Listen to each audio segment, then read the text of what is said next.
Could this be the last video that I make before I am taken down? I don't know. You tell me.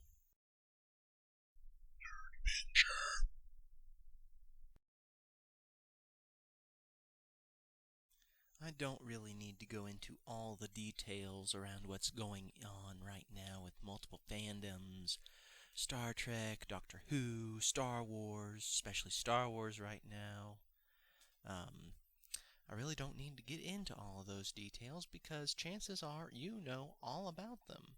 That there is this machine of wokeness, of this sociopolitical correctness that you must mirror, you must ascribe to, or else you will be silenced, you will be censored. And a lot of you are calling out and saying, hey, these are ruining some of my favorite fandoms, some of my favorite franchises, favorite characters. And to a point, I agree with you. But some of these things, it's just a matter of what are you going to do about it? And realistically, these are businesses. Now, there are a few creators in there. There's a few artists in there that want to tell their story, that want their characters to be known. But a lot of these, like Batman, Superman, Spider-Man, just on down the list here, a lot of these are franchised characters whose creators are no longer with us. So they've been franchised out. They're owned by a company. They're not controlled by the creator of the character.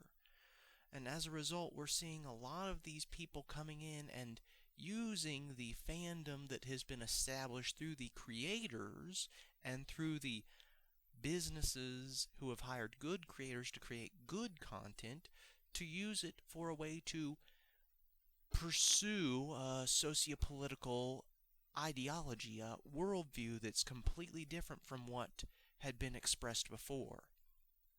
Now, a lot of people are rightly outraged because this is just opposite of what the characters have gone with. And some of you have gotten the idea of, hey, they don't listen, they're a business, so they might want to press their worldview on these people who are watching this stuff, but realistically, where they are a business, one of their main objectives is to make a buck. So the simple solution, and I think one that a lot of people are getting onto now, is that if you quit buying, if you quit subscribing, if you stop being part of this fandom, at least with the new stuff, then they are going to wind up losing a lot of money. And when they lose a lot of money, they either have to fire people, have the people they have change what they're doing, or they go under. They don't exist anymore. And then guess what? Well, the rights are now available for purchase to the highest bidder, or at least whoever we can get a quick buck from, so we don't lose absolutely everything.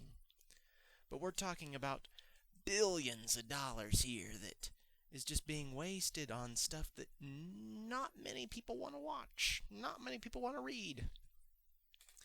And it's really not even that clever the way you're doing it. So, I'm not one to call for a bunch of boycotts or anything, but you know what?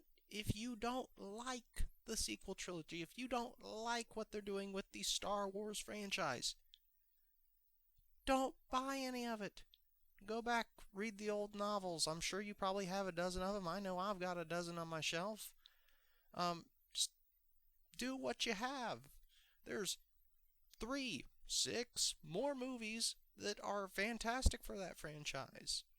Marvel, you don't like the way Marvel's going? Well, guess what? They got 40, 50 plus years of great comic books that I'm sure you can enjoy. There's 20 plus movies that you can enjoy. Doctor Who, there's 50 years worth of episodes that you can enjoy. Well, some of them might not be as good as others, but that doesn't stop us from buying them. But if the new stuff is garbage, don't buy it. And then they will either change because they're losing money, or they will go under unless they can find an audience that is as big or larger than their previous fan base. But that's the simple solution here, folks. So I'm not getting into all the controversy here. I'm just saying if you don't like it, don't buy it. And I know some of you will be like, well, the theaters are closed right now, and so I bought it on Blu-ray, or, oh, well, I rented it off Hulu or whatever, but then don't do it again. Just trust some reviews. Find good reviewers, people that have a similar mindset as to these fan bases, that if they don't like it, there's probably a good reason why they didn't like it. And if they like it, well, you might like it too. So that was kind of the whole idea of a critique, of a review. It's not, oh, well, you're highly sophisticated and you can point out all these philosophical points and all this cinematography, and hey, maybe you're into that. But if it's about the characters, if it's about the story, if it's about the essence of these established fan bases, then the goal should be to find people who have similar opinions as you, or maybe a few different ones, and find out why they think it's alright that it's different that way. But it just goes back to, if you don't like it, don't buy it. So, that's the end of my rant.